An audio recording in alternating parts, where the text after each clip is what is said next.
Good morning, afternoon, evening, whatever time it is, wherever you are watching this. Josiah David Fenimore back with another video, and I'm going through Genesis and Matthew right now, and I'm on Matthew chapter 5. I'm reading 3 chapters in the Old Testament and then 3 chapters in the New Testament and going back and forth. And that way I can keep it fresh and keep it jumping, keep it going. And so we're on Matthew chapter 5. Here we go. And seeing the multitudes, he went up into a mountain, and when he was set, his disciples came unto him, and he opened his mouth and taught them, saying, Blessed are the poor in spirit, for theirs is the kingdom of heaven. Blessed are they that mourn, for they shall be comforted. Blessed are the meek, for they shall inherit the earth.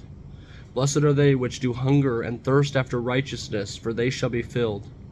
Blessed are the merciful, for they shall obtain mercy. Blessed are the pure in heart, for they shall see God. Blessed are the peacemakers, for they shall be called the children of God. Blessed are they which are persecuted for righteousness' sake, for theirs is the kingdom of heaven.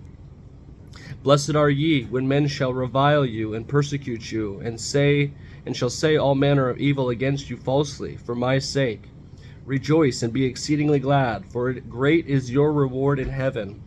For so persecuted they the prophets which were before you. Ye are the salt of the earth, but if the salt have lost his savour, wherewith shall it be salted? It is henceforth good for nothing, but to be cast out and be trodden under foot of men.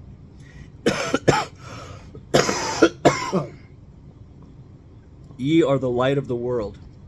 A city that is set on a hill cannot be hid. Neither do men light a candle and put it under a bushel, but on a candlestick, and it giveth light unto all that are there in the house. Let your light so shine before men, that they may see your good works and glorify your Father which is in heaven. Think not that I am come to destroy the law or the prophets. I am not come to destroy, but fulfill. For verily I say unto you, till heaven and earth pass, one jot or one tittle shall no wise pass from the law, till all be fulfilled.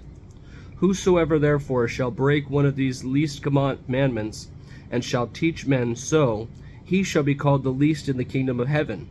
But whosoever shall do and teach them the same, shall be called great in the kingdom of heaven. For I say unto you, that except your righteousness shall exceed the righteousness of the scribes and Pharisees, ye shall in no case enter into the kingdom of heaven. Ye have heard that it was said by them of old time, Thou shalt not kill, and whosoever shall kill shall be in danger of the judgment. But I say unto you, that whosoever is angry with his brother without a cause shall be in danger of the judgment. And whosoever shall say to his brother, Raca, shall be in danger of the council. But whosoever shall say, Thou fool, shall be in danger of hell fire. Therefore, if thou bring thy gift to the altar, and there rememberest that thy brother hath aught against thee, leave there thy gift before the altar, and go thy way first, be reconciled to thy brother, and then come and offer thy gift. Agree with thine adversary quickly, while thou art in the way with him, lest at any time the adversary deliver thee to the judge, and the judge deliver thee to the officer, and thou be cast into prison. Verily I say unto thee, thou shalt by no means come out hence, till thou hast paid the uttermost farthing. Ye have heard that it was said by them of old time, Thou shalt not commit adultery. But I say unto you, that whosoever looketh on a woman to lust after her hath committed adultery with her already in his heart. And if thy right eye offend thee, pluck it out, and cast it from thee. For it is profitable for thee that one of thy members should perish, and not thy whole body should be cast into hell. And if thy right hand offend thee, cut it off, and cast it from thee. For it is profitable for thee that one of thy members should perish, and not that thy whole body should be cast into hell. It hath been said, Whosoever shall pull away his wife, let him give her a writ of divorcement. But I say unto you, that whosoever shall put away his wife, saving for the cause of fornication, causeth her to commit adultery, and whosoever shall marry her that is divorced committeth adultery. Again, ye have heard that it hath been said by them of old times, Thou shalt not forswear thyself, but shalt perform unto the Lord thine oaths. But I say unto you, swear not at all, neither by heaven, for it is God's throne, nor by the earth, for it is his footstool, neither by Jerusalem, for it is the city of the great king. Neither shalt thou swear by thy head, because thou canst not make one hair white or black. But let your communication be yea, yea, nay, nay. For whatsoever is more than these committeth of evil. Ye have heard that it hath been said, an eye for an eye, and a tooth for a tooth. But I say unto you, that ye resist not evil. But whosoever shall smite thee on thy right cheek, turn to him the other also. And if any man will sue thee at law, and take away thy coat, let him have thy cloak also. And whosoever shall compel thee to go 1 mile, go with him twain. Give to him that asketh of thee, and from him that would borrow of thee turn thou not away. Ye have heard that it hath been said, Thou shalt love thy neighbor and hate thine enemy. But I say unto you, love your enemies, bless them that curse you, do good to them that hate you, and pray for them which despitefully use you and persecute you, that ye may be children of your Father which is in heaven. For he maketh his sun to rise on the evil and on the good, and sendeth rain on the just and on the unjust. For if ye love them which love you, what reward have ye? Do not even the publicans the same? If ye salute your brethren only, what do ye more than others? Do not even the publicans so? Be ye therefore perfect, even as your Father which is in heaven is perfect. Perfection. Perfection is a heavy request, but it's one that Jesus requests. And you notice that all of these commands, if you will, they come with blessing. And I think that ties perfectly into my theme that God is still a generous God. Because all of these things, yes, they're difficult to do, but he shows what happens when you do them. Blessed are the peacemakers. Blessed are those that are pure in heart. Blessed are the merciful. Blessed after those that thirst and hunger after righteousness. These all have blessings. He goes out and shows, I think, what the blessing is going to be for those that are persecuted, for those that are hated, for those that are ridiculed. And then goes through saying that you have heard these old sayings, that people should, an eye for an eye, a tooth for a tooth, leaves essentially the whole world toothless and blind. But that if your hand or your eye offends you, then cut them off.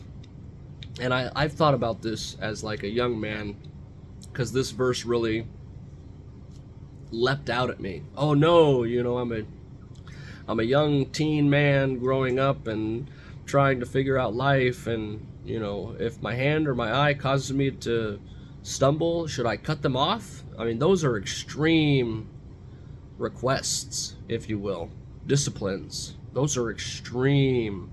And someone in a mindset of myself going, well, I want to be as literal as possible, my takeaway is that I could not cut my hand off or gouge out my eyes because I was, a naughty young man, but I don't think that is the takeaway from this chapter. I think that for those that can resist